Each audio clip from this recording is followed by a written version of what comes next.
السلام علیکم، کیا حال ہے جناب؟ سب دوستوں کا ٹھیک ہے؟ آج جناب جس میڈیسن کے بارے میں بتانے جا رہا ہوں وہ ہے گیناٹون او ڈی آئٹوپرائڈ ہائیڈروکلورائڈ 50 ملی گرام، اور اس کے ساتھ ہے نیگزیم 20 ملی گرام، ایسومیپرازول اس میں ہوتا ہے۔ اچھا، یہ کمبینیشن جو ہے یہ بڑا آؤٹ کلاس قسم کا کمبینیشن ہے۔ یہ بیسیکلی ہے آئی بی ایس کے لیے، اریٹیبل بول سنڈروم۔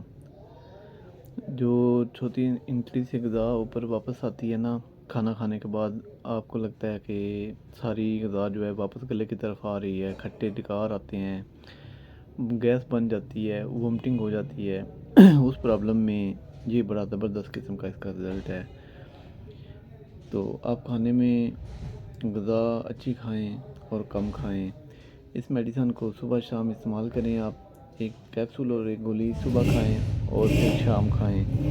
انشاءاللہ چند دنوں کے استعمال سے آپ کا آئی بی ایس کا پرابلم جو ہے وہ بالکل ٹھیک ہو جائے گا، اور معدے کی گیس بھی ختم ہو جائے گی، اور معدے کا سیز بھی، پیٹ کا جو بڑا ہوا سیز ہے وہ بھی کم ہو جائے گا، وومٹنگ شومٹنگ ختم ہو جائے گی۔ باقی آپ نے پرہیز نہیں کرنا ہے، چاہے انڈے اچار گوشت اور گرم چیزیں یہ جو ہیں بالکل نہ کھائیں، انشاءاللہ جلدی آرام آ جائے گا۔